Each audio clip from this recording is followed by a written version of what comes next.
नमस्कार, आप देख रहे हैं सुदर्शन न्यूज और मैं हूं शशि तुषार शर्मा। बंगले में रहने दो और मासूमों को मरने दो। बंगले में रहने दो हम इसलिए कह रहे हैं कि उत्तर प्रदेश मंत्री बिल जो पास किया गया है उसमें नियम अब ये है कि पूर्व मंत्रियों को और वहां के मुख्यमंत्रियों को बंगले खाली करने के लिए नहीं कहा जाएगा, जिसके बारे में आपको बता दें कि सुप्रीम कोर्ट की तरफ से आदेश दिए गए थे। साथ ही साथ आपने ये भी देखा होगा कि जेब खर्चे के लिए किस तरीके से पानी की तरह पैसे को उत्तर प्रदेश के मंत्रियों ने बहाया है। लगभग 9 करोड़ रुपए इसी खाते से बहा दिए गए। आज उससे भी ज्यादा महत्वपूर्ण खबर यह कि एक 12 साल का मासूम तड़पता रहा अपने पिता के कंधे पे लगातार, और पिता उसे एक हॉस्पिटल से लेकर दूसरे हॉस्पिटल में भागता रहा, लेकिन उसकी सुनने वाला, उसको स्ट्रेचर या एम्बुलेंस देने वाला कोई नहीं था और उस मासूम ने अपने पिता के कंधे पर ही प्राण त्याग दिए। आज इसी पर हम चर्चा करेंगे। सवाल ये भी कि सरकारें क्या कर रही थी और सवाल ये भी कि ये समाज क्या कर रहा है। सवाल हमें खुद से भी पूछने होंगे कि इस तरह की स्थितियों में हम किस तरह के कदम उठाते हैं, जहां 20 रुपए के इंजेक्शन के लिए 10 महीने का बच्चा अपनी जान गंवा देता है क्योंकि मां के पास पैसे नहीं है, जहां एक एक्सीडेंट के बाद एक बुजुर्ग शख्स तड़पता तड़पता मर जाता है, फोन उठाकर वहां से एक शख्स लेकर चलता बनता है, लेकिन बजाय हॉस्पिटल पहुंचाने के या एम्बुलेंस को कॉल करने के हमें पूछना होगा खुद से कि आखिर इस देश में, इस समाज में और हमारे भीतर हुआ क्या है। देखिए रिपोर्ट।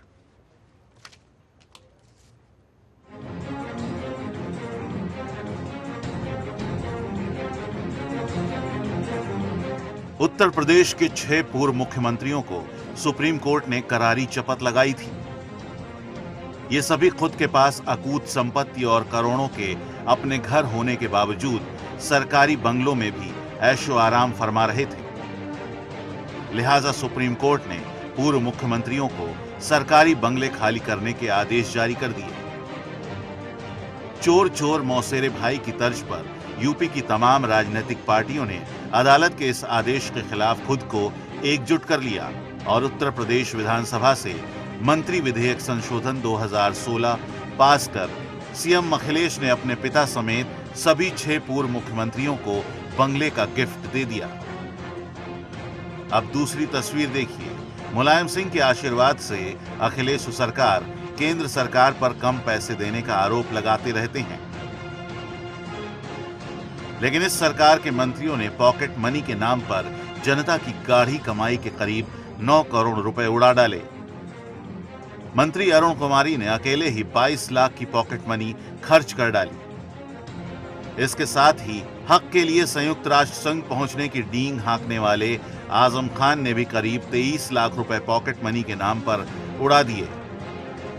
इस कतार में उत्तर प्रदेश सरकार के तमाम मंत्री हैं, तो एक तस्वीर है पूर्व मुख्यमंत्रियों की जिसमें मुलायम से लेकर मायावती तक शामिल हैं, जिनके पास कई घर हैं, करोड़ों की संपत्ति है, बावजूद इसके इन्हें करोड़ों का सरकारी बंगला अलग से चाहिए, वो भी सुप्रीम कोर्ट के इनकार करने के बाद भी। दूसरी तस्वीर है मंत्रियों की जो गरीब जनता के करोड़ों रुपए पॉकेट मनी के नाम पर अपनी मौज मस्ती में खर्च कर डालते हैं। अब आपको एक तीसरी तस्वीर दिखाते हैं जो इन दोनों से बिल्कुल अलग है, लेकिन काफी कुछ कह जाती है। कानपुर में सुनील कुमार अपने 12 साल के मासूम बच्चे अंश को बीमार हालत में हैलेट सरकारी अस्पताल लेकर पहुंचते हैं। अंश को तेज बुखार के साथ साथ दस्त की शिकायत थी। डॉक्टरों ने बच्चे को देखने के बाद उसे प्राइवेट अस्पताल ले जाने के लिए कहा। मजबूर पिता ने बच्चे को प्राइवेट अस्पताल ले जाने के लिए एक स्ट्रेचर और एम्बुलेंस देने की अपील की, लेकिन करोड़ों के बंगले और करोड़ों की पॉकेट मनी लूटने और लुटाने वाले मंत्रियों के लापरवाह डॉक्टरों ने इस पिता की तरफ कोई ध्यान नहीं दिया। आखिरकार मासूम अंश का पिता अपने बच्चे को कंधे पर उठाकर प्राइवेट हॉस्पिटल की तरफ दौड़ पड़ा। कुछ दूर तक अपने बेटे को ले जाने के बाद जब सुनील की हिम्मत जवाब दे गई तो उसका चाचा बच्चे को उठाकर एक प्राइवेट नर्सिंग होम की ओर भागा। वहां डॉक्टरों ने बच्चे की जांच की और उसे मृत घोषित कर दिया। अस्पताल के डॉक्टरों ने कहा कि अगर वो 10 मिनट पहले आ जाता तो शायद बच्चे की जान बचाई जा सकती थी। अब आप तय कीजिए, एक तरफ पूर्व मुख्यमंत्री, मौजूदा मुख्यमंत्री, मंत्री, सरकारी डॉक्टर करोड़ों के वारे न्यारे करते हैं, दूसरी तरफ मौत से लड़ रहे 12 साल के मासूम बच्चे को एक अदद स्ट्रेचर और एक अदद एम्बुलेंस नहीं मिल पाती है और उसकी दिन दहाड़े मौत हो जाती है। बच्चे को किसने मारा, बीमारी ने या यूपी की भ्रष्टाचार की गंगा में भाई बहन बनकर डुबकी लगा रहे तमाम पार्टियों के नेताओं ने और इसमें उनका साथ दिया भगवान कहलाने वाले डॉक्टरों ने? तो क्या यूपी सरकार का एक ही संदेश है कि हमें बंगले में रहने दो, मासूम मरते हैं तो मरने दो?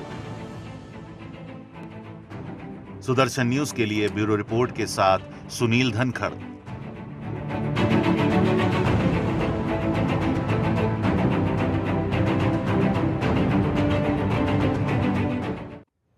तो ये 12 साल का मासूम लगातार अपने पिता के कंधे पे था और आप विजुअल्स को देखेंगे, तस्वीरों को देखेंगे तो आप समझ पाएंगे कि आसपास कारें भी हैं, साथ ही साथ एक एम्बुलेंस भी खड़ी हुई है। और ऐसा तो नहीं हो सकता कि प्राइवेट अस्पताल में कोई स्ट्रेचर ना हो, और ऐसा भी नहीं हो सकता कि कोई और इंतजाम ना हो, चाहे बाइक से ही सही, चाहे पर्सनल गाड़ी से ही सही, उसे दूसरे हॉस्पिटल में पहुंचा दिया गया होता।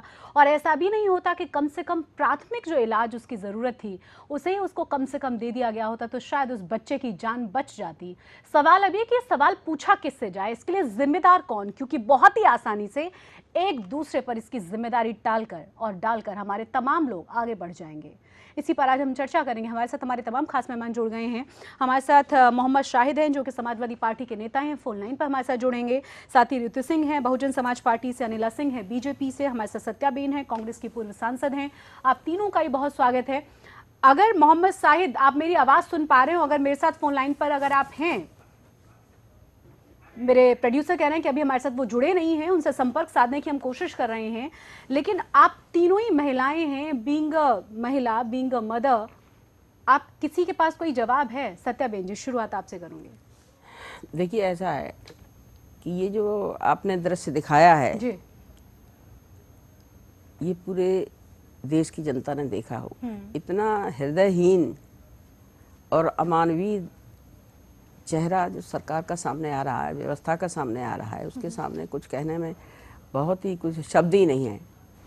एक तरफ तो सच कहा, एक तरफ तो अपने बंगलों के लिए और बड़ी बड़ी व्यवस्थाओं की डींग हाँकी जाती, दूसरी तरफ ये राजनीतिक दल हैं जो गरीबों के नाम पर घड़ियाली आंसू बहाते हैं, दलितों के नाम पर घड़ियाली आंसू बहाते हैं, लेकिन सिवाय उनको अपना स्वार्थ पूरा करने के लिए, चाहे वो सरकार के द्वारा हो या अपने इस तरह के विधेयक या ला करके अपना सरकारी सुविधाएं प्राप्त करने का होता है, ये इससे ही इनको फुर्सत नहीं। जनता की बात कहाँ से सुनेंगे, जनता के लिए कहाँ से सुनेंगे? पहले ये होता था जनता की सरकार जनता के द्वारा जनता के लिए होती है, अब ये कंसेप्ट बिल्कुल उलट गया है। अब लोग अपने लिए, और कई दफे मुझे कहते हुए बिल्कुल संकोच नहीं होता है कि गुंडों के द्वारा गुंडों के लिए और गुंडों की ही सरकार। हाँ, बिल्कुल बिल्कुल, इसमें कोई शक नहीं।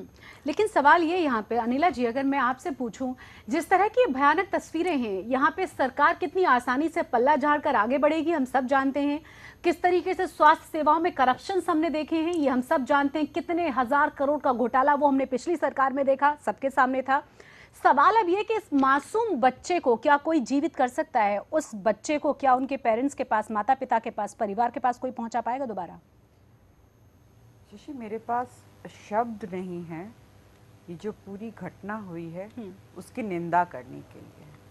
अमानवीय है, मुझे समझ में नहीं आता मैं राजनीतिक दलों के ऊपर क्या दोष मढ़ूं। मैं ये पूछना चाहती हूँ, क्या सड़कों पर या अस्पताल के अंदर क्या वहाँ पे और लोग नहीं थे? क्या उनको दिखाई नहीं दे रहा था कि एक बच्चा जो है इतना बीमार है, उसको उसके लिए एम्बुलेंस नहीं मिल पा रही है? क्या लोग मदद नहीं कर सकते थे? इतनी फुर्सत थी कि मोबाइल से या किसी वीडियो बना लिया, वीडियो बना रहे हाँ। हैं। एक बाप परेशान होके रोते हुए अपने बच्चे को यहाँ से वहाँ लेकर भटक रहा है। मैं भी माँ हूँ, मेरी आंखों में आंसू आ गए ये सोच के कि कल को अगर मेरे साथ ही हादसा हो और मैं इतनी हेल्पलेस महसूस करूं कि मेरा बच्चा, उसकी जान निकल रही है और ना मुझे डॉक्टर मिल रहा है, ना कहीं से मुझे सहायता मिल रही है। मुझे समझ में नहीं आता है इस देश को होता क्या जा रहा है। सब कुछ अगर हम सरकारों के ऊपर मढ़ दें तो वो भी गलत है। मैं भारतीय जनता पार्टी की जरूर हूँ, मैं समाजवादी पार्टी के ऊपर बहुत सारा दोष लगा सकती हूँ, परंतु मैं एक इंसान भी हूँ, एक माँ भी हूँ, एक औरत भी हूँ। इंसानियत को खत्म नहीं होना चाहिए। ठीक है, सरकार को अपना काम करना चाहिए, वहाँ पे जो अस्पताल हैं, सरकारी अस्पताल हैं, वहाँ के डॉक्टर्स को, वहाँ की नर्सेस को, जो वहाँ पे पैरामेडिकल स्टाफ है, उनको देखना चाहिए, अपना कार्य करना चाहिए। अगर नहीं कर पा रहे हैं, उन्होंने कह दिया कि हम नहीं आपकी मदद कर सकते हैं, आप जाइए प्राइवेट अस्पताल में दिखाइए। तो पर मुझको लगता है कि कम से कम लोगों को उनकी मदद करने के लिए आगे आना चाहिए था, जो कि नहीं आए। आपने शुरुआत में बहुत सारे उदाहरण दिए थे कि किस प्रकार से इंसानियत, मानवता खत्म हो चुकी है। हाँ। आदमी एक्सीडेंट होके सड़क पे तड़प रहा है, मोबाइल उठा के चले जाएंगे, वो मरता है तो मर जाए, तड़प तड़प के मर गया वो शख्स, वो बिल्कुल। बुजुर्ग इंसान सड़क पे तड़प तड़प के मर गया। अगर उसे समय पे सहायता पहुंचा दी गई होती तो वो जी जाता। एक एक्सीडेंट ही तो था, लेकिन फोन लेकर वहां से वो शख्स चलते बने बजाय के हेल्प करने के। बिल्कुल। तो पूछना तो हमें खुद से भी पड़ेगा ना कि हम लोग कहाँ हैं और किस तरह की एक्सपेक्टेशंस लगातार सरकार से, समाज से करते हैं, लेकिन हम कहाँ खरे उतर रहे हैं, हम किसकी मदद कर रहे हैं, हम कैसे आगे बढ़कर मानवता को बचाने की कोशिश कर रहे हैं। सवाल यहाँ पर यह भी है ऋतु सिंह, ये कोई पहला मामला नहीं उत्तर प्रदेश का, इससे पहले भी कई इस तरह के मामले सामने आए हैं। फिर से मेरा वही सवाल, इसके लिए जिम्मेदार कौन? इसके लिए जिम्मेदार तो मतलब हम लोग भी, हाँ, सबसे पहले तो हम ही लोग हैं।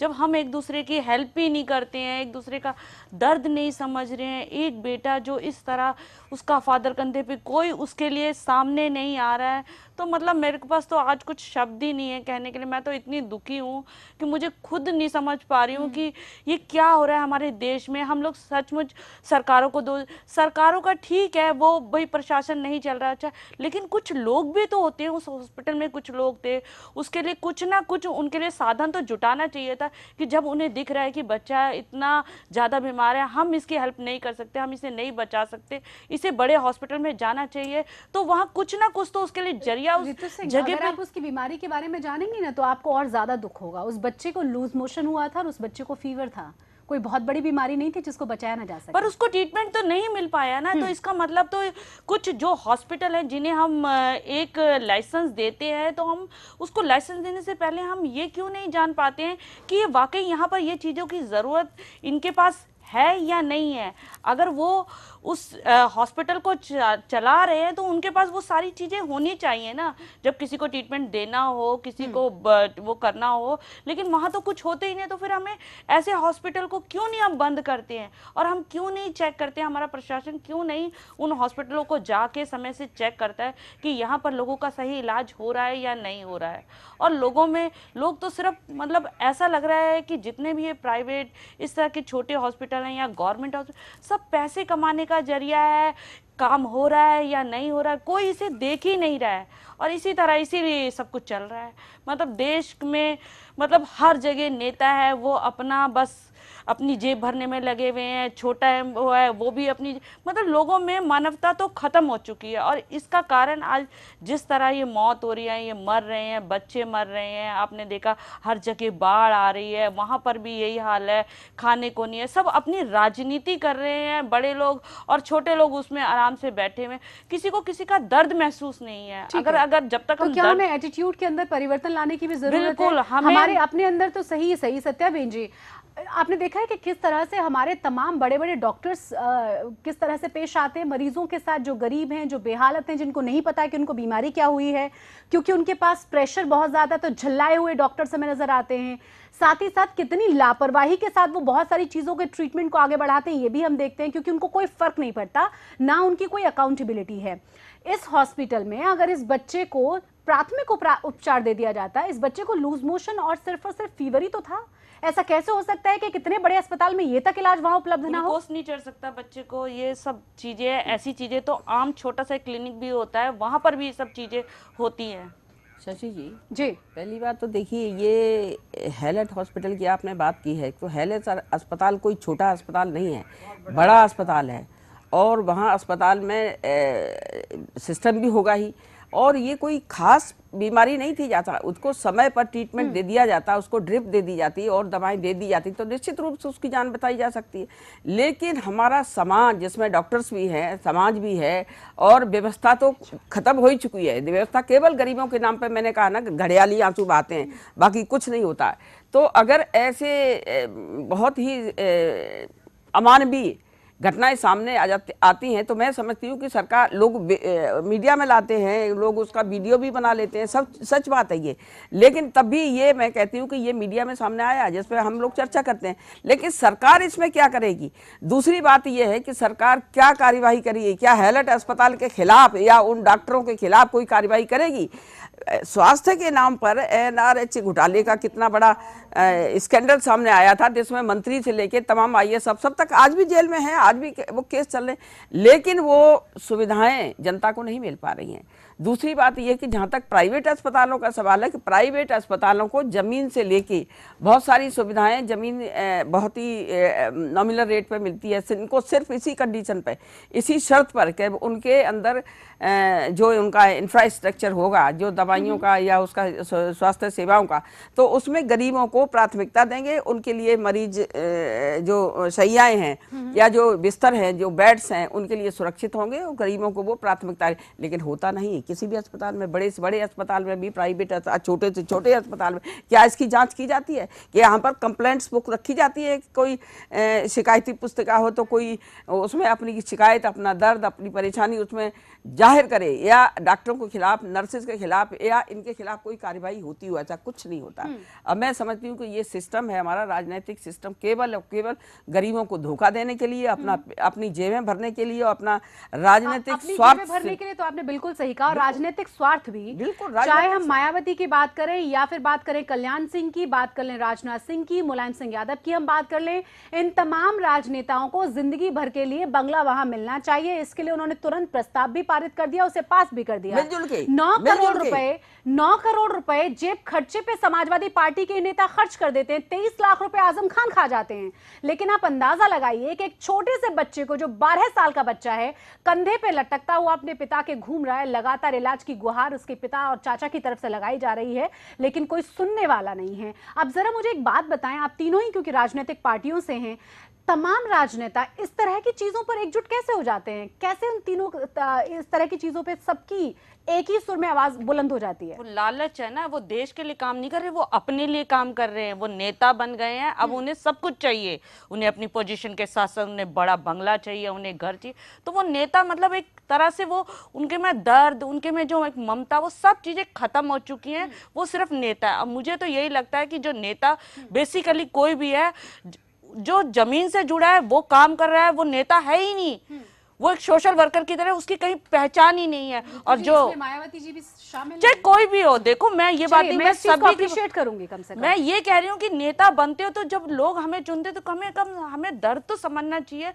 हमें वही लोग तो चुनते हैं जिनके लिए हमने कुछ करना है, और जब हम उन्हीं को भूल जाते हैं तो फिर हम कहाँ खड़े होंगे? हमें भी तो कहीं ना कहीं किसी जगह तो मुंह दिखाना है या नहीं दिखाना है, पर लेकिन हम नहीं समझ रहे हैं। हम उस पोजीशन पे, उस पावर पे इतना इतरा जाते हैं, इतना वो हो जाते हैं कि हम पागल हो जाते हैं। अपनी हर चीज हम उस तरह से देख रहे हैं कि भाई हम एक बड़े नेता बन गए। अरे नेता तो वो है जो जमीन से जुड़ के, जिसके दिलों में दर्द है, जो लोगों के लिए काम कर रहा। और ऐसे तो मुझे लगता है बहुत कम नेता हैं, अब तो नेता ही नहीं रहे हैं। एक ये राजनीति एक बस सिर्फ दिखावा है, देश के लिए कुछ कोई भी हो। मैं ये नहीं कहती मैं किसी कोई भी नेता हो। आपने बहुत बहुत निष्पक्षता के साथ अपनी बात को रखा है, और उम्मीद हम ये करते हैं कि ये तमाम मैसेजेस बाकी के राजनेताओं तक भी पहुंचे, मायावती जी तक भी पहुंचे।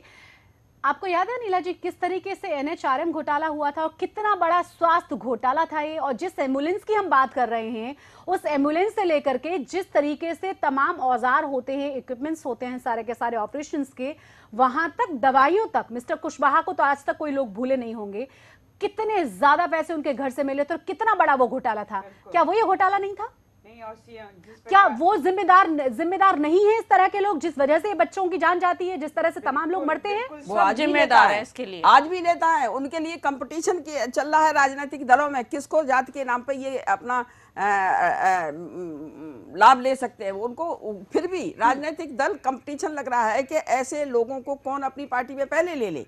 ये शिवराज जी, ये बहुत उससे भी ज्यादा शर्मनाक बात है, उससे भी ज्यादा शर्मनाक बात है। बिल्कुल और शशि, अनिला जी, सबसे बड़ी बात ये है कि एनआरएचएम घोटाला जो अपने आप में एक बहुत बड़ा घोटाला तो था ही, 5,000 करोड़ से ऊपर का घोटाला हो रहा है, परंतु उसमें कितनी जाने गई हैं वो भी अपने आप में क्योंकि एक जांच न बहुत- हो जाए, सच जी, न जी, सामने आ जाए। जी, बहुत बड़ी मिस्ट्री है, बहुत बड़ा रहस्य है कि बिल्कुल। उसमें एक के बाद एक जो सीएमओ जो हैं वो मारे जाते हैं, प्रोजेक्ट जेल के भीतर। इंजीनियर्स, जी, जेल की प्रोजेक्ट संदिग्ध इंजीनियर हैं हालत वो मारे जाते हैं। तो ये तो एक बहुत बड़ी मिस्ट्री है कि भाई किस प्रकार से और क्यों। तो ये तो जवाब देना पड़ेगा उन नेताओं को कि जिनके जब वो मुख्यमंत्री थे और जिस दौरान ये पूरा एनआरएचएम का घोटाला हुआ था, परंतु उस विषय को मैं यहाँ पे नहीं डिस्कस करना चाहती हूँ। नहीं, मैं उस विषय केवल को ये इसलिए कह- discuss पूरे करना देश में चाहती देखो हूँ। मैं सारे बोल रही हूँ, नेताओं शशि। को हाँ, पर जैसे आपने एम्बुलेंस का विषय लेकर आए हैं, अखिलेश यादव जी बड़े बड़े इश्तिहार निकालते हैं, विज्ञापन निकालते हैं अखबारों में, रोज हर टीवी चैनल पे देखिए आधा आधा पौना घंटे के एडवर्टीजमेंट चलता है उत्तम प्रदेश का। इनसे पूछना चाहिए जो 108, 102 जो एम्बुलेंस सेवा के लिए ये बहुत बड़ी बड़ी डींगे भागते हैं, कहाँ गई वो एम्बुलेंस? दवाइयाँ नहीं मिलती, उपलब्ध होती हैं सरकारी अस्पताल में, ये सब चीजों की जांच कहाँ होनी चली जाती चाहिए। हैं? खरीदी तो जाती हैं, वो सब दवाइयाँ कहाँ चली जाती हैं? ये पूरा स्कैम है, बहुत बड़ा स्कैम है। और यहाँ पर मंत्री से लेके संतरी तक, सब यानी कि शामिल है। डॉक्टर्स तक, सब इसमें मिले हुए हैं। एक इच्छा शक्ति, राजनीतिक इच्छा शक्ति, प्रशासनिक इच्छा शक्ति चाहिए अगर ये भ्रष्टाचार खत्म करना हो। पर खत्म कैसे हो?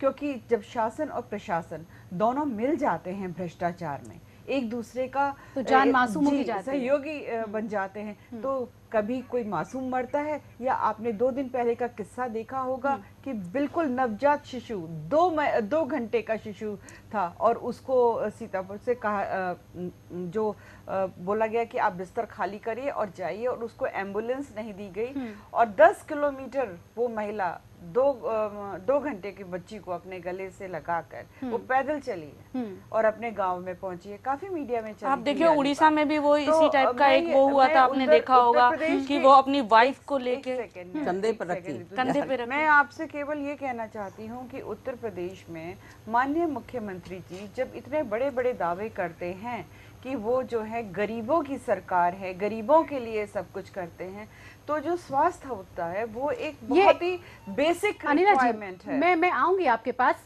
इसका भी जवाब लूंगी, साथ ही साथ ये भी पूछूंगी विपक्ष कहाँ चला जाता है, क्योंकि विपक्ष को भी तो सकारात्मक भूमिका निभाने के लिए सदन में रखा गया है, कंस्ट्रक्टिव वहां से कम नींव और वो सोच नजर आनी चाहिए। साथ ही सवाल ये भी कि जिस तरह के घोटाले नजर आ रहे हैं, एनएचआरएम की हमने बात की, सवाल इसलिए भी पूछा जा रहा है कि आखिर वो घोटाला किसने किया था, कौन कौन शामिल था, पूरी की पूरी स्वास्थ्य सेवाओं से रिलेटेड वो घोटाला था। और इसी तरह के घोटालों की वजह से, चाहे वो 10 महीने का मासूम हो या 12 साल का मासूम हो, ऐसे बच्चे लगातार जान गंवा रहे हैं, ऐसे मासूम लोग लगातार जान गंवा रहे हैं और सरकारें सुनने तक के लिए राजी नहीं है। प्राइवेटाइजेशन जिस तरीके से बढ़ा दिया गया है, सरकारी तमाम सेवाओं को खत्म करके और खराब करके, क्या ये जायज है? बात इस पर भी करेंगे एक छोटे से ब्रेक के बाद। बने रहिए आप हमारे साथ।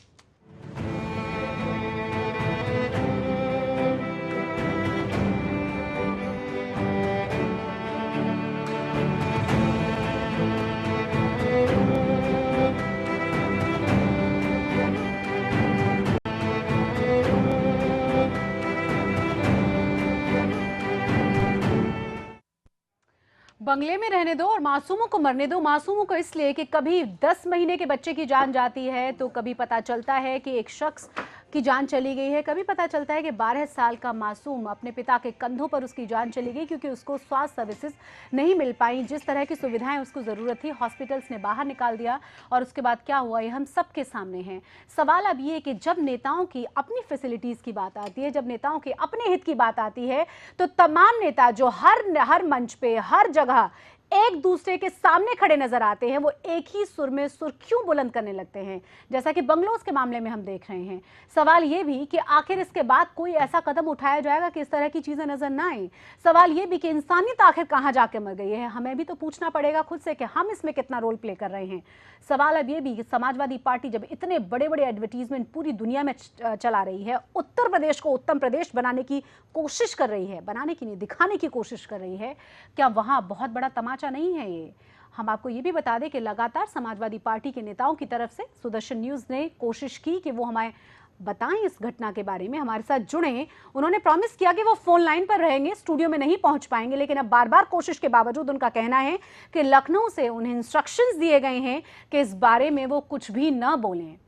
हमारे साथ बाकी के 3 मेहमान जुड़े हुए हैं। सवाल अब मैं आपसे पूछना चाहूंगी अनिला जी, एक तो तमाम राजनेता एक के बाद एक अपनी जहां पे उनकी अपने हित आते हैं वहां कोई विपक्ष में नहीं है, कोई आमने सामने नहीं है, सब एक साथ एक ही सुर में एक ही मंच पे।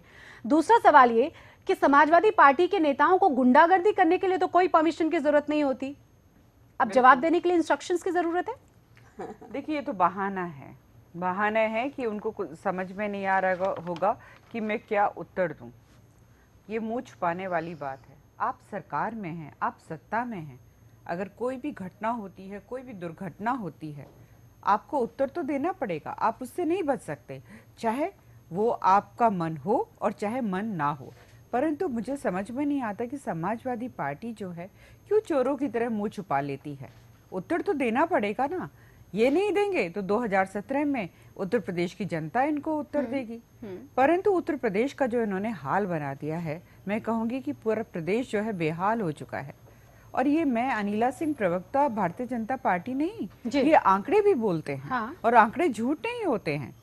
आप देख लीजिए, जो इनके राजनीतिज्ञ हैं वो आपस में किस प्रकार से लड़ते रहते हैं। परिवारवाद जो है वो अपनी चरम सीमा पे है।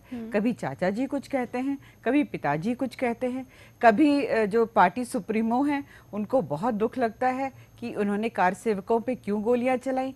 फिर दूसरी तरफ ये कहते हैं कि 15-16 क्या, मैं 30 को मारता क्योंकि मुझे विश्वास दिलाना था, विश्वास बढ़ाना था मुस्लिम्स के अंदर। हाँ, आप देखिए ना, मौके के हिसाब से ये अपने बयान बदलते रहते हैं। और ऐसी पलटू पार्टी पर इस प्रदेश की जनता कैसे विश्वास कर सकती है? इन्होंने समझ क्या रखा है? लेकिन क्या बाकी जो जातियां हैं, बाकी जो धर्म हैं, हाँ, वो यहाँ पर रह नहीं सकते? उनका कोई एग्जिस्टेंस नहीं है? ये अपीजमेंट की जो पॉलिटिक्स कर रही है समाजवादी पार्टी, इनको बहुत करारा उत्तर मिलेगा। 2014 में मिला। के बाद भी क्या होगा सत्याबेन जी? उस उत्तर के बाद भी क्या होगा? मायावती आएंगी। मायावती के शासनकाल में ही हुआ है ना NRHM घोटाला, किसी और शासनकाल में तो नहीं हुआ। 5000 करोड़ जो पूरी तरह से सिर्फ और सिर्फ स्वास्थ्य सेवाओं के बारे में था। फिर किसको चुने? देखिए, सही बात है, ये सही बात है। इसका मैं बताना चाहती हूँ, कंसेप्ट ही बदल गया। पहले जो काफ़ी पहले हिंदुस्तान जब आज़ाद हुआ था तो राजनीति का मतलब होता था कि पहले लोग समाज सेवा करते थे, समाज के सेवा करने के बाद ही वो राजनीतिक क्षेत्र में आने की इच्छा करते थे, आते थे, उन पर लोग विश्वास भी करते थे। तो लेकिन आज क्या है, लोग अपना घर भरने के लिए, सब करने के लिए आते हैं। दूसरी बात, मैं जनता की भावनाओं की बात भी बताना चाहती हूँ आपको कि जन भावनाएं क्या, एक बड़े नेता की परिभाषा बदल गई है। एक बड़ा नेता वो है जो कितना बड़ा चोर है, कितना बड़ा बेईमान है, कितने बड़े गुंडे बदमाश उसके पीछे गाड़ियों के काफिले लेके चलते हैं, तो उसको बड़ा नेता कहा जाता है। अगर एक ईमानदार व्यक्ति अगर पैदल भी चलता है तो उसकी तरफ कोई नजर नहीं करता कि ये कितना ईमानदार आदमी है। तो ये हमारी भी समझ में, सोच में काफ़ी परिवर्तन है। तो बिल्कुल इसके लिए चाहिए जनता को खुद सोचना चाहिए। जिस तरह से गुंडे, बदमाश और इस तरह से अपना घर भरने वाले, और जहाँ तक वर्तमान उत्तर प्रदेश सरकार की बात है तो मैं कहना चाहती हूँ कि उत्तर प्रदेश सरकार में जितने लोग बैठे, चाहे वो अच्छा बनने का दिखावा करते हों, चाहे कोई गलत करता है, सारे एक ही थैली के चट्टे बट्टे हैं। कोई जमीनों पे आजकल देखिए सभी जगह, ये सभी, कोई गांव, कोई मोहल्ला, कोई शहर और कोई जगह ऐसी त्रस्त नहीं है जो जमीनों पे कब्जा करने से जनता पीड़ित नहीं है। इनकी सुनने वाला कोई नहीं है। और जो प्रशासन है, प्रशासन बिल्कुल पंग बन चुका है, उनके गुलाम की तरह काम करता है, आंखें बंद कर लेता है, न्याय से आंखें बंद कर लेता है। ये प्रशासन का हाल है। दूसरी बात ये है कि ये आज आपने देखा होगा कि इनके बड़े नेता आजम खां बहुत प्रभावशाली नेता हैं, अपने बातों से बहुत कुछ असर भी डालने वाले नेता हैं, हलचल मचा देने वाले नेता हैं। उन्होंने आज कहा है क्योंकि अपने पार्टी को भी कि ये डूबता हुआ जहाज है। सच है, ये डूबता हुआ जहाज है। हाँ। तो ये मैं आपको कहना चाहती हूँ कि ये समझे नहीं तो जनता को आगे समझना पड़ेगा, सोचना पड़ेगा। आने वाले समय में अच्छे लोगों को चुनने के लिए हमें एक राजनीतिक जागरूकता, सामाजिक जागरूकता लानी पड़ेगी समाज में, तभी हमारा भला हो सकता है, अन्यथा इनके द्वारा कुछ नहीं हो सकता। ये सारे लूट खसोट करने के लिए और गरीबों के लिए घड़ियाली आंसू, देश के लिए, गरीबों के लिए और किसानों के नाम पर, दुखियों के नाम पर घड़ियाली आंसू बहाने वाले लोग हैं जो अपनी राजनीतिक रोटियां सीखते हैं। अनिला जी, जिस तरह से तस्वीरें देखकर हम इमोशनल हो रहे हैं और हमारा मन बहुत भारी हो गया है। कई बार तो इतनी सारी खबरें देखने के बाद समझ में नहीं आता कि क्या सवाल पूछें, किस तरीके से रिएक्ट करें, बिल्कुल। कैसे रोने को कंट्रोल किया जाए, क्योंकि समझ में नहीं आता कि किस तरह से आप टीवी पे प्रेजेंट करेंगे चीज़ों को। इतना ज़्यादा वो अंदर तक दुख दे जाती हैं। हमारे राजनेताओं को कोई फर्क नहीं पड़ता। जिस 8,000 करोड़ के घोटाले की हम बात करें, जो बाद में कहा गया कि 5,000 करोड़ का है सिर्फ, उस 5,000 करोड़ से क्या उत्तर प्रदेश की स्वास्थ्य सेवाओं को पूरी तरह से परिवर्तित न कर दिया गया होता? बिल्कुल, जैसे अभी आपने कहा कि जो राजनेता हैं, क्या इनकी भावनाएं बिल्कुल ख़त्म हो चुकी हैं, मर चुकी हैं। पर मैं यहाँ पे आपका ध्यान आकर्षित करना चाहूँगी कि जो हमारे देश के प्रधानमंत्री हैं नरेंद्र मोदी जी, उनकी भावनाएं अपने देशवासियों के लिए समाप्त नहीं हुई हैं। और इसीलिए पूर्वांचल में हर साल 6 वर्ष तक की आयु के बच्चे जो हैं दिमागी बुखार से हजारों बच्चे मरते थे। अब एम्स की वहाँ पे उन्होंने शिलान्यास कर दिया है, वहाँ पे एम्स बनेगा। उनको मालूम है कि जो पूर्वांचल जो है वो इतना पिछड़ा हुआ इलाका है, अगर यहाँ पर एक एम्स जैसा बड़ा अस्पताल आ जाएगा तो यहाँ पे एक बहुत बड़ी स्वास्थ्य की जो सेवाएं हैं वो उपलब्ध करा सकेंगे वहाँ के जो वहाँ पे जो लोग रह रहे हैं। परंतु आप देखिए जो क्षेत्रीय दल हैं, चाहे बसपा हो चाहे वो सपा हो, ये केवल वोट बैंक जो करते हैं, राजनीति करते हैं, वो धर्म और जाति के आधार पे करते हैं। लेकिन बावजूद इसके दोनों ही जो राजनीतिक पार्टियां हैं, चाहे वो कांग्रेस हो चाहे बीजेपी हो, दोनों ही पार्टियां लोगों के मन में नहीं पहुंच पाती ना। शायद इसी वजह से जनता कभी बीएसपी को चुनती है, कभी एसपी को चुनती है। पर अब जागृत हो रहे हैं, उनको समझ में आ रहा है कि कौन उनका विकास कर सकता है, कौन उनके विषय में चिंता कर सकता है, कौन उनको रोजगार दे सकता है, कौन उनको घर दे सकता है। बुनियादी जो सुविधाएं देनी होती है, एक गरीब इंसान जो होता है उसको बहुत बुनियादी, बहुत छोटी मोटी ज़रूरतें होती हैं, वो भी ये जो सरकारें हैं वो नहीं दे पाती हैं। तो उसका ध्यान, उसका ख्याल भारतीय जनता पार्टी बहुत अच्छे से रखती है। और ये उदाहरण मैं इसलिए नहीं दे रही हूँ, जहाँ भारतीय जनता पार्टी शासित जो प्रदेश हैं वहाँ पर आप देख लीजिए कि किस प्रकार से विकास होता है। और ये वाकई में चिंता का विषय है कि उत्तर प्रदेश जो मोस्ट पॉपुलस, जी सबसे ज़्यादा आबादी वाला प्रदेश है, यहाँ पर वर्किंग हैंड्स इतने ज़्यादा हैं, उसके बावजूद क्यों पिछड़ा हुआ है? इंडस्ट्रीज़ यहाँ पे क्यों आए दिन बंद होती चली जाती हैं? अगर रोज़गार होगा, पैसे होंगे, तो जो आम इंसान है वो इलाज भी करवा पाएगा और 2 टाइम का खाना भी खा पाएगा और देश की इकोनॉमी में भी कंट्रीब्यूट कर पाएगा। मेरे साथ रजत मिश्रा जुड़ गए हैं जो हमारे संवाददाता हैं लखनऊ से। तमाम अपडेट्स के साथ हम बात करेंगे रजत से।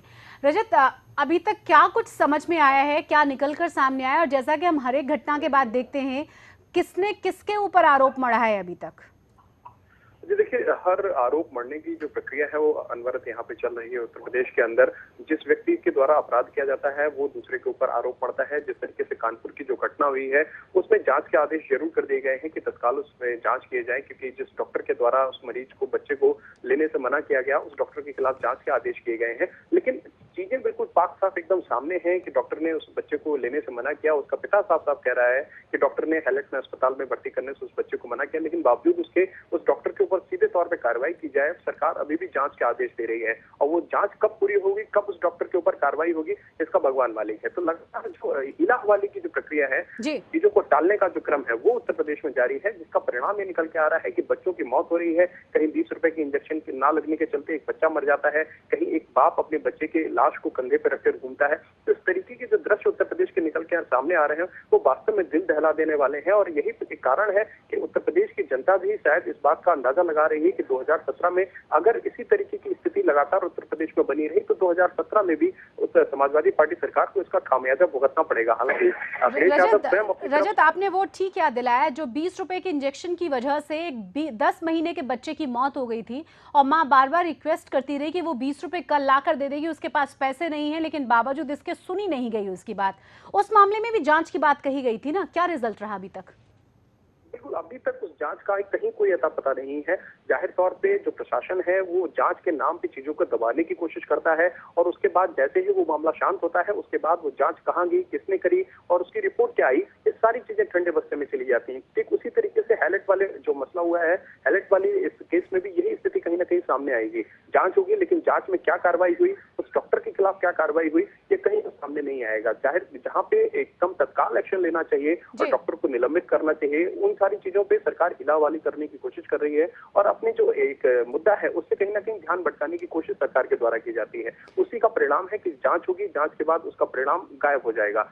सरकार को इस बात को समझना चाहिए कि जो बेसिक नीड है, स्वास्थ्य की समस्या, ये एक बेसिक समस्या है और उत्तर प्रदेश की एक बहुत बड़ी समस्या है, क्योंकि जो स्वास्थ्य सेवाएं हैं उनमें स्वास्थ्य सेवाओं में सुधार की जगह घोटाले जरूर सरकार के सामने आते हैं। 102 एम्बुलेंस में घोटाला सामने आया, 108 एम्बुलेंस में घोटाला सामने आया, तो कई सारे घोटाले जरूर सामने आ रहे हैं, लेकिन उत्तर प्रदेश सरकार के द्वारा स्वास्थ्य सेवाओं को बेहतर करने के लिए कोई बड़ा काम किया गया हो, मशीनें जरूर लगी है, लेकिन मशीनों को चलाने के लिए जो ऑपरेटर चाहिए, जो टेक्नीशियन चाहिए, वो कुछ भी नहीं घोटाला हो रहा है। रजत, एक और चीज आप हमें बताएं, आप हैलेट अस्पताल के बारे में बता रहे थे कि इसी चीज के लिए कुख्यात है ये अस्पताल। क्या वहां पर इतनी भी सुविधाएं नहीं है कि किसी लूज मोशन और बुखार से पीड़ित बच्चे को प्राथमिक इलाज, प्राथमिक उपचार दे पाएं? देखिए, ये बहुत बेहतरीन हॉस्पिटल है हैलेट हॉस्पिटल जो कानपुर का, वो जिसमें जितनी अत्याधुनिक सुविधाएं हो सकती हैं वो सारी की सारी हैलेट अस्पताल में है। ऐसा बिल्कुल नहीं है कि हैलेट अस्पताल में सुविधाएं नहीं है, लेकिन जो समस्या है वो वहाँ के डॉक्टरों की है। उनका जो उदासीन है मरीजों के प्रति, जो मरीज वहाँ पे आ रहे हैं उनकी ये आम शिकायत होती है कि डॉक्टर वहाँ पे दुर्व्यवहार करते हैं। इसका एक बड़ा कारण उत्तर प्रदेश की जनसंख्या भी है, लेकिन डॉक्टरों का ये पेशा है कि वो मरीजों के साथ अच्छा व्यवहार करें और मरीजों को इलाज मुहैया कराएं। प्राथमिक उपचार तो एक बहुत छोटी सी चीज है, जो बड़े केसेस भी वहां पे आते हैं उनको भी इसी तरीके से नेग्लेक्ट किया जाता है। इसलिए ये सबसे बड़ा कारण है कि ये माना जाता है कि हैलेट अस्पताल में अगर कोई मरीज जा रहा है जिंदा वापस आना बहुत मुश्किल है, तो ये बदनाम हॉस्पिटल के रूप में हैलेट को क्या बदनाम होता चला जा रहा है। तो उसकी इमेज को बदलने की जगह उसके लगातार चीजें सामने आ रही हैं, बनाए रखने की कोशिश है, क्योंकि हैलेट अस्पताल अपनी इमेज को क्यों बदले जब उसके ऊपर किसी भी तरह का कोई प्रेशर ही नहीं है, वहाँ कोई अकाउंटेबिलिटी ही नहीं है। तो क्या जरूरत है वहाँ के प्रशासन को और वहाँ के डॉक्टर्स को बहुत अच्छे से काम करने की। आप बने रहे रजत हमारे साथ, लेकिन जनता भी एक बार जरूर अपने आप को सवाल पूछ रही होगी कि क्या यही वो अखिलेश यादव थे जो साइकिल लेकर हमारे तमाम लोगों के बीच से निकले थे, जिन्होंने कहा था कि जिस तरह की इमेज समाजवादी पार्टी की रही है उस इमेज को इस बार बदल कर रख दूंगा, तमाम काम करूंगा लोगों के लिए। लोगों ने जरूर खुद से पूछा होगा एक के बाद एक सामने आती हुई इन घटनाओं को देखकर। सवाल अब ये भी अनिला जी, इतने बड़े बड़े घोटाले होते हैं, ये हमारे राजनेताओं की इतनी बड़ी मिलीभगत रहती है। हमने इतना बड़ा घोटाला देखा जिसकी हम लगातार बात कर रहे हैं, 5000 करोड़ तो माना गया था ना एनआरएचएम को, बावजूद इसके समाजवादी पार्टी की तरफ से क्या कार्रवाई की गई मायावती के खिलाफ?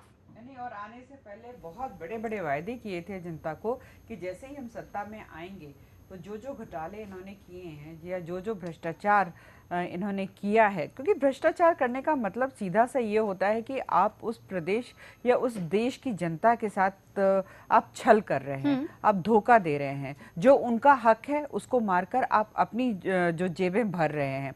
परंतु आप देखिए ना कि क्या हुआ है। और मज़े की बात तो ये देखिए, जब ये समाजवादी पार्टी की सरकार आई तो यादव सिंह जो कि टैग थे बीएसपी पार्टी से, उनका कैसे इन्होंने पूरा प्रोटेक्शन किया और उनका मुकदमा लड़ने लग गए जी। तो आप इससे अंदाजा लगा सकते हैं कि सपा और बसपा जो है एक साथ मिली हुई है इस प्रदेश की जनता को लूटने के लिए। एक बार हम आके लूटेंगे, दूसरी बार तुम आके लूटो, ना हम तुम्हारे खिलाफ कुछ करेंगे ना तुम हमारे खिलाफ कुछ करो। पर पाप का घड़ा भर चुका है, अब वो फूटेगा।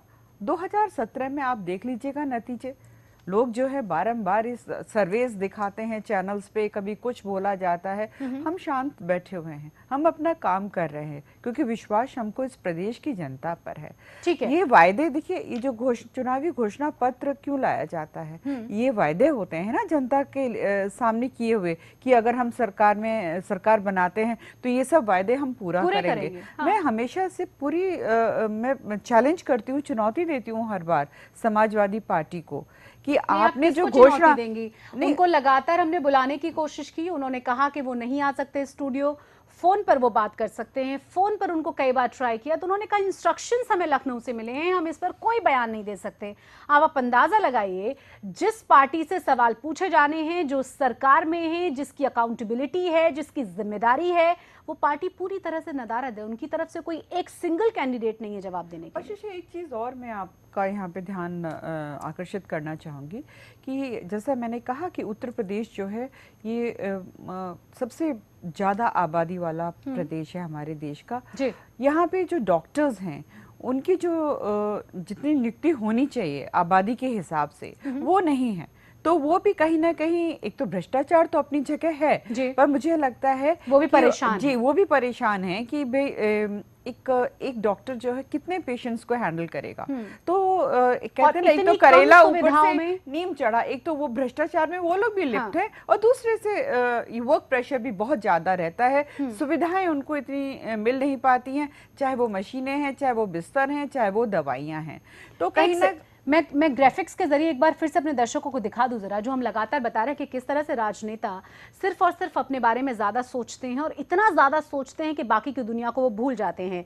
अंधेर नगरी चौपट राजा वही नजर आ रहा है। सुप्रीम कोर्ट का आदेश पलटने के लिए यूपी विधानसभा के लिए कानून में संशोधन किया गया और आपको ये भी बता दें कि इस संशोधन को पास भी कर दिया गया है। करोड़पति होने के बावजूद मुलायम सिंह यादव, मायावती समेत 6 और पूर्व मुख्यमंत्री हैं जो सरकारी बंगले का सुख भोगते रहेंगे आजीवन, क्योंकि वही उनकी मांग थी और ये उनकी बात मान भी ली गई है। इसके अलावा अखिलेश के मंत्रियों ने पॉकेट मनी के नाम पर, आपको ये बता दें कि जनता के 9 करोड़ रुपए को उड़ा दिया है। 23 लाख रुपए आजम खान ने उड़ाए हैं। हम दिखा रहे हैं यहाँ पर ग्राफिक्स में कि 22 लाख रुपए आजम खान ने उड़ाए हैं। कानपुर में बीमार बेटे को कंधे पर लेकर किस तरीके से लगातार मजबूर पिता दौड़ता रहा। वहीं मायावती, मुलायम सिंह यादव, कल्याण सिंह, राजनाथ सिंह, राम नरेश, नारायण दत्त तिवारी, ये तमाम लोग, तमाम राजनेता, इन्हें बंगला चाहिए, उसके लिए कानून में संशोधन करके उसको पास किया गया है। अब देखिए जरा कि कितना कॉन्ट्रडिक्शन अपने आप में ही नजर आ रहा है। सवाल ये सत्याबेन, लगातार जब हमारे राजनेता वोट मांगने जाते हैं तो ये दिखाने की कोशिश करते हैं कि हम आप ही के बीच से हैं, आप ही के काम के लिए हमें आप चुनिए, लेकिन कितना अंतर है।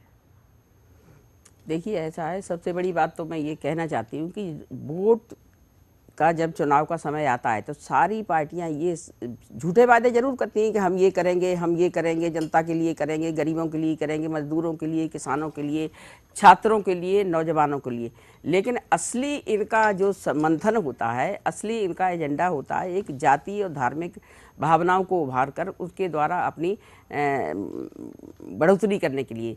दूसरी बात यह है कि मैं जहाँ तक स्वास्थ्य सेवाओं का पर चर्चा हो रही है और इतने बड़े घोटाले के बारे में मैं पहले ही बता चुकी हूँ कि श्री कुशवाहा जी को, क्योंकि उनकी बिरादरी के ही कारण कि उनकी बिरादरी के ज़्यादा से ज़्यादा वोट हमें मिल जाएं, तो इसलिए भारतीय जनता पार्टी से लेकर समाजवादी पार्टी सभी कंपटीशन में लग गए कि कौन उनको अपने मंच पर ले।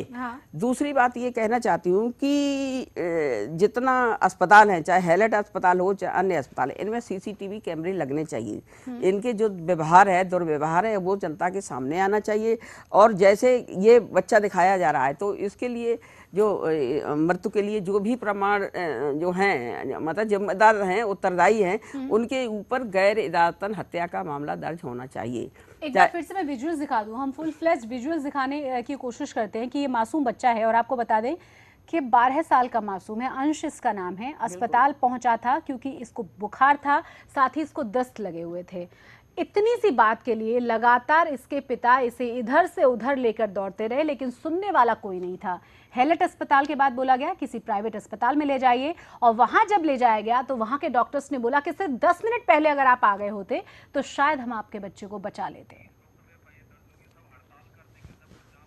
लेकिन शर्मनाक बात बहुत ज्यादा इसलिए भी कई बार नजर आती है कि अगर एक डॉक्टर के खिलाफ आप कोई कार्रवाई करें तो बाकी के तमाम डॉक्टर्स हड़ताल पर चले जाते हैं। सवाल यह भी पूछा जाना चाहिए कि क्या वाकई में डॉक्टर्स, जिसे दूसरा भगवान कहा जाता है, वो अपनी जिम्मेदारियों को, अपने उत्तरदायित्वों को ठीक से निभा रहे हैं। रजत मिश्रा हमारे साथ लगातार फोन लाइन पर बने हुए हैं। रजत, काम का प्रेशर बहुत ज्यादा हो सकता है, वहां सुविधाएं कम हैं, इसलिए डॉक्टर्स की और ज्यादा जिम्मेदारियां बढ़ जाती है, ये भी हम मानते हैं। आबादी बहुत ज्यादा है तो जितना काम होना चाहिए उससे 4 गुना उनको करना पड़ता होगा, ये भी हम मानते हैं। लेकिन दूसरा भगवान ऐसे तो नहीं कहा जाएगा डॉक्टर्स को, जिम्मेदारियां तो बढ़नी तय हैं, हम सब जानते हैं। देखिए, जाहिर तौर पे जिम्मेदारियां हैं, उनकी मजबूरी भी मानी जा सकती है कि जनसंख्या इतनी ज्यादा है कि एक डॉक्टर के ऊपर 30-30, 40-40 मरीज होते हैं, लेकिन डॉक्टर जो सरकारी नौकरी में आते हैं तो वो इस चीज को पहले से समझते हैं। और उत्तर प्रदेश सरकार ने जितनी भी भर्तियां करी हैं, चाहे वो टेक्नीशियंस के पदों के लिए भर्ती की गई हो, चाहे वो संविदा पे रखने वाले डॉक्टरों की भर्ती की गई हो, कोई भी उत्तर प्रदेश सरकार की भर्ती आज तक पूरी नहीं हो पाई, क्योंकि जो जो भर्ती उत्तर प्रदेश सरकार ने शुरू करी वो कहीं ना कहीं कोर्ट में चैलेंज कर दी गई, क्योंकि उसमें घोटाले इतने ज्यादा थे जिसके चलते वो भर्ती पूरी नहीं हो पाई। और उसी का एक परिणाम निकला कि जो डॉक्टरों की कमी थी उत्तर प्रदेश सरकार के अंदर, हॉस्पिटल्स के अंदर, वो आज तक पूरी नहीं हो पाई। और उसी का एक ये जो रिजल्ट है, इसी तरीके से जो जाने जा रही हैं, ये डॉक्टरों की कमी का एक सबसे बड़ा कारण है कि डॉक्टर वहां पे मौजूद नहीं है। और इस कमी को पूरा करने के लिए सरकार में किसी तरीके की कोई गंभीरता नहीं दिखाई दे रही, क्योंकि जो जो भर्तियां कोर्ट में चैलेंज की गई है उन पे किसी भी तरीके की रिव्यू पिटीशन सरकार की तरफ से दाखिल नहीं की गई है, ना ही उनको क्लोज करने की कोशिश सरकार की तरफ से की जा रही है। इसलिए वो भर्तियां जहां की तहां अटकी पड़ी हैं। अब सरकार इन चीजों से कैसे देगी, क्योंकि चुनाव बिल्कुल बगल में है, चुनाव में महज 3 से 4 महीने का समय बचा हुआ है, और ऐसे में ये ऐसे मुद्दे हैं जो जनता को दिखाई दे रहे हैं, क्योंकि जो एक बेसिक सुविधाएं, बिजली, पानी, स्वास्थ्य, सड़क, ये बेसिक सुविधाएं हैं, अगर सरकार इनको देने में भी विफल हो रही है तो सरकार फिर चाहे जितने इंफ्रास्ट्रक्चर दावे करे कि उन्होंने इंफ्रास्ट्रक्चर में विकास किया है, लेकिन वो इंसान जो जीवित नहीं रह सकता वो उस विकास का क्या करेगा जब तक उसको स्वास्थ्य की सुविधा नहीं मिल पा रही है। जब वो जीवित होगा तभी उन सुविधाओं का भोग कर पाएगा। तो ये बिल्कुल समझ सकते हैं। और कम से कम जो आप कह भी रहे हैं कि जनता को बहुत सारी चीजें समझ में आ रही हैं, रिजल्ट 2017 में नजर भी आ जाएगा। बहुत बहुत शुक्रिया इस तमाम जानकारी को हम तक पहुंचाने के लिए। अनिला जी और सत्याबेन जी, मैं आप दोनों से ही कहूंगी, जिस तरीके से एक बार आपको याद है कि कोर्ट की तरफ से कहा गया था कि तमाम ऑफिसर्स के बच्चे भी सरकारी अस्पतालों में जाकर पढ़ें, और बहुत सारे जो एनजीओज हैं, बहुत सारे जो एक्सपर्ट्स हैं, वो भी कहते हैं कि प्राइवेटाइजेशन की वजह से सरकारी जितनी भी सुविधाएं हैं, चाहे वो स्कूल हो, चाहे वो कॉलेजेस हो या फिर स्वास्थ्य सेवाएं हो, उनको बर्बाद कर दिया गया है, जिससे कि प्राइवेट अस्पतालों की, प्राइवेट स्कूलों की फीस बढ़े, वहां ज्यादा कमाई हो सके, क्योंकि स्तर इतना ज्यादा गिरा दिया गया है कि वहां कई बार जाने से पहले इंसान सोचेगा। तो क्यों ना ये कर दिया जाए कि चाहे वो नेता का बच्चा है, चाहे वो आईएएस आईपीएस का ऑफिसर का बच्चा है, चाहे वो डॉक्टर का बच्चा है, किसी का भी बच्चा है, आप सरकारी अस्पताल में ही जाएंगे और सबके लिए एक ही जैसी सुविधाएं। बिल्कुल बिल्कुल, अगर ये निर्देश जारी हो, खाली निर्देश कागजों पर नहीं, उसको अमल करने के लिए सख्त इच्छा शक्ति की जरूरत है। उसमें मंत्री हो, चाहे आईएएस अफसर हो, चाहे कोई भी हो, तो मैं समझती हूँ उस स्तर की सेवाओं में सुधार आ सकता है, चाहे वो शिक्षा के मामले में हो और चाहे स्वास्थ्य के मामले में है। ये जो बच्चा दिखाया जा रहा है, इसके लिए कोई बहुत बड़ी असाध्य रोग से पीड़ित नहीं था। एक कहीं पर भी लिटा के, जमीन पर भी लिटा के अगर उसको ड्रिप चढ़ा दी जाती, अगर बिस्तर नहीं थे तो उसकी जान बचाई जा सकती थी। लेकिन जब चुनाव के समय, मैं समझती हूँ कि ये सारी बातें जनता भी भूल जाती है। जनता क्यों भूल जाती है? कोई जाति के नाम पर, कोई धर्म के नाम पर, कोई मुस्लिम के नाम पर, कोई मंदिर के नाम पर, लालच के नाम पे, बिल्कुल विकास का तो केवल दिखावा है। ढिंडोरा पीटते हैं दिखार का, केवल घड़ियाली आंसू बहाते हैं। बाकी असलियत ये होती है कि कोई आज देखिए, अभी हमारे नरेंद्र मोदी जी का नाम लिया, मैं उनकी आलोचना नहीं करना चाहती, लेकिन उन्हीं की कैबिनेट में ऐसे लोग बैठे हैं जो इतना ज्यादा कड़वा बोलते हैं, जो केवल ध्रुवीकरण के लिए, आज गाय के लिए तो लोग हाहाकार मचाते हैं, लेकिन गरीब के लिए किसने हाहाकार मचाया? अगर गरीब मरता है तो पशु से भी बदतर उसका चर्चा करने के योग भी नहीं समझा जाता। ये सबसे बड़ा दुर्भाग्य है हमारे राजनीतिक दलों का। हम डाइवर्ट नहीं करते मुद्दे को, लेकिन अनिला जी, ये तो सोचना पड़ेगा कि जो सुविधाएं हमारे तमाम बड़े राजनेताओं को मिलते हुए हमने देखी हैं, सोनिया गांधी की तबीयत अगर खराब होती है तो एयर एम्बुलेंस साथ में, एक प्राइवेट जेट साथ में खड़ा हुआ है, तुरंत उनको रैलीज के बीच से ही ले जाकर के अस्पताल में भर्ती करा दिया जाता है। इतना ना सही, कम से कम ग्लूकोज तो चढ़ा दिया गया होता उस बच्चे को। बिल्कुल ठीक बात कह रही हैं आप, क्योंकि सोनिया गांधी जैसे जो नेता हैं वो जानते ही नहीं है कि गरीबों का दुख क्या होता है, क्योंकि गरीबों के बीच में कभी रहे नहीं है। मंच पर खड़े होकर भाषण देना एक गलत बात है। ये बिल्कुल गलत आरोप है। देखिए, कांग्रेस और राजीव गांधी से लेके इंदिरा गांधी हो, चाहे सोनिया गांधी हो, यही लोग गरीबों का दर्द समझते हैं। गरीबों का दर्द अगर कोई समझता है तो यही पार्टी समझती है, इसी के राजनेता समझते हैं। जितना भी समझते हैं। मैं बोल लूं अपनी बात कह दूं, आपका नंबर आएगा आप बोल लीजिएगा। दूसरी बात यह है कि शशि, अभी आपने कहा कि जिस प्रकार से एक हाई कोर्ट ने एक ऑर्डर किया था कि जो नेता हैं, जो सरकारी अधिकारी हैं, उनके बच्चे जो हैं सरकारी स्कूलों में पढ़ेंगे, उसको भी किसी ने नहीं माना, कोई नहीं मानेगा। सुप्रीम कोर्ट ने ऑर्डर किया हुआ है कि सरकारी जो मकान है वो खाली करेंगे जनप्रतिनिधि। उसमें एक और अमेंडमेंट के साथ, एक और संशोधन के साथ बिल लेकर आ गए। जी, वो भी नहीं माना अखिलेश यादव की सरकार ने।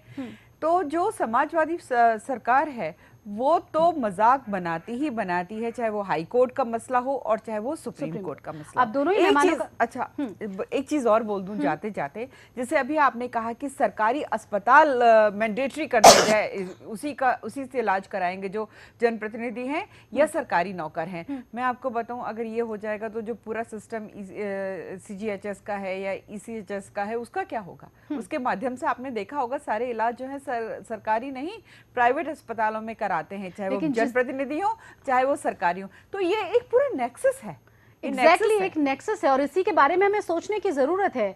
हम लगातार, सोनिया गांधी का भी मैंने एग्जाम्पल सिर्फ और सिर्फ इसलिए दिया कि एक तरफ अगर इतनी बड़ी बड़ी सुविधाएं हैं तो दूसरी तरफ कम से कम बेसिक सुविधाएं तो मिलें। और उसमें सिर्फ गांधी परिवार ही नहीं, बहुत सारे और भी लोग शामिल हैं। हम सब जानते हैं कि कितनी बड़ी सुविधाओं के साथ विदेश तक पहुंचते हैं तमाम राजनेता अपना इलाज कराने के लिए। लेकिन शर्म तो तब हमें आनी चाहिए जब उन्हीं तमाम लोगों का पैसा, जिनके बल पर हम चुनकर आए हैं, खा जाते हैं और उनके बच्चे, उनके घर वाले किस तरीके से तड़प कर अपनी जान दे देते हैं। बहुत बहुत शुक्रिया आप दोनों ही मेहमानों का। फिर से वही कहना चाहेंगे कि कहीं ना कहीं सोचने की हमें भी ज़रूरत है। इंसानियत के नाते, समाज में रहने के नाते हम कितनी जिम्मेदारियां निभाते हैं, सोचेगा ज़रूर। जय हिंद।